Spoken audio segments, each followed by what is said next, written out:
வணக்கம், welcome back to PV Traders. இன்னைக்கு 23rd September 2025 stock மார்க்கெட்னுடைய முக்கியமான நியூஸ்லாம் பார்க்கலாம். Indian market, global market. So மார்க்கெட்னுடைய கரண்ட் சுச்சுவேஷன் என்ன, மார்க்கெட் வந்து எந்த டைரக்ஷனில் நோக்கி போயிட்டு இருக்கு அப்படின்றத குயிக்காக இந்த வீடியோவில் பார்ப்போம். அதுக்கு முன்னாடி நம்ம சேனலை சப்ஸ்கிரைப் பண்ணி வச்சுக்கோங்க. நம்ம சேனலில் stock market related informations, pre market, post market, stock advice, investment related information, அது மாதிரி நிறைய வீடியோஸ்லாம் போஸ்ட் பண்ணிட்டு இருக்கோம். டெஃபினட்டாக உங்களுக்கு யூஸ்ஃபுல்லாக இருக்கும். வாங்க வீடியோக்குள்ளே போகலாம். ஃபர்ஸ்ட் இந்தியன் மார்க்கெட் அப்படின்னு பார்க்கும்பொழுது ருபீஸ்னோட வேல்யூ வந்து ரெக்கார்டு லோவாக இருக்கு. இப்போ வந்து கரண்ட் வேல்யூ டாலருக்கு நேரான இந்தியன் ருபீஸ்னோட வேல்யூ வந்து 88.75 இருக்கு.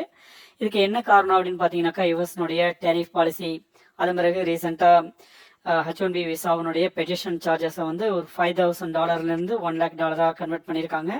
ஸோ இதெல்லாம் வந்து மார்க்கெட்டை வந்து இம்பாக்ட் பண்ணியிருக்கு. எஸ்பெஷலி ருபீஸ்னுடைய வேல்யூ வந்து பயங்கரமாக ஹிட் பண்ணியிருக்கு.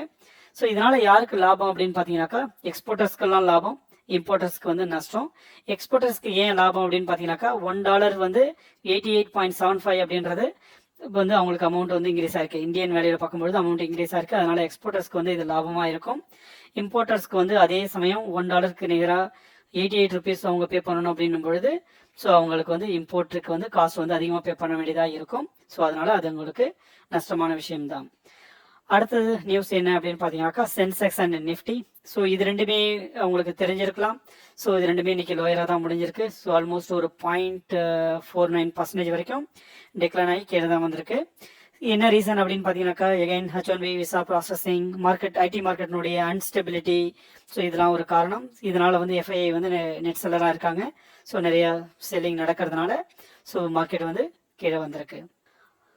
நெக்ஸ்ட் வந்து top movers and sector dynamics அப்படின்னு பார்க்கும்பொழுது, ஆட்டோ செக்டர்ஸ்லாம் வந்து ஒரு நல்ல ஸ்ட்ராங்காக இருக்குது. காரணம் வந்து ஃபெஸ்டிவல் சீசன், அது மாதிரி வந்து இன்னொன்று பார்த்தீங்கன்னா GST 2.0. ஸோ GST 2.0ல வந்து இந்த காருக்கெல்லாம் வந்து நிறைய வரிகள்லாம் குறையுது. ஸோ அதனுடைய இம்பேக்ட், ஸோ காரினுடைய செல்லிங்லாம் அதிகமாக வரதுக்குரிய வாய்ப்பு இருக்குது. ஸோ அதனால் ஆட்டோ செக்டர்ஸ்லாம் ஒரு பாசிட்டிவான சைடாக போயிட்டு இருக்கு. ப்ரைவேட் பேங்க்ஸ் அப்படின்னு பார்க்கும்போது ஆக்சிஸ் பேங்க், இண்டஸ்லேண்ட், ஸோ இந்த பேங்க்லாம் வந்து நல்லா பர்ஃபார்மன்ஸ் பண்ணிட்டு இருக்கு. டெக் அண்ட் ஐடி ஸ்டாக்ஸ் வந்து இந்தியாவை பொறுத்த வரைக்கும் ப்ரெஷரில் தான் இருக்குது. காரணம் external policies and global situations. அது மாதிரி குளோபல் நியூஸ் அப்படின்னு பார்க்கும்பொழுது, யுஎஸ்னுடைய இண்டெக்ஸஸ்லாம் எஸ்பெஷலி வந்து S&P 500, நாஸ்டாக்லாம் வந்து ரொம்ப ஸ்ட்ராங்காக இருக்குது. காரணம் என்ன அப்படின்னு பார்த்தீங்கன்னாக்கா, மீடியாவில் வந்து ஓப்பன் ஏஐயில் வந்து ஒரு ஹியூஜ் இன்வெஸ்ட்மெண்ட் பண்ண போகிறதா சொல்லியிருக்காங்க. நிறைய டேட்டா சென்டர்லாம் பில்ட் பண்ண போகிறோம் அப்படின்னு சொல்லியிருக்காங்க.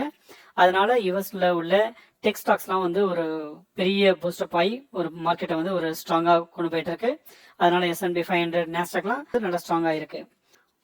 நெக்ஸ்ட் வந்து இன்ட்ரெஸ்ட் ரேட் எக்ஸ்பெக்டேஷன். ஃபெட் வந்து ஆல்ரெடி வந்து இன்ட்ரெஸ்ட் ரேட்டை வந்து கம்மி பண்ணியிருக்காங்க. ஸோ இன்னும் ஃபர்தர் வந்து கம்மி பண்ணுறதுக்குரிய வாய்ப்பு இருக்குது. ஸோ அது வந்து எகைன் யுஎஸ்னுடைய ஜாப்லெஸ் சுச்சுவேஷன், அதே மாதிரி மார்க்கெட்டினுடைய நிறைய ஃபேக்டர்ஸ் இருக்குது இல்லைங்களா. ஸோ எல்லா ஃபேக்டர்ஸும் பேஸ் பண்ணி தான் ஸோ அதனுடைய அனௌன்ஸ்மெண்ட் வரும். ஸோ இதுதான் quick updates for today. Thanks for வாட்சிங். தேங்க்யூ.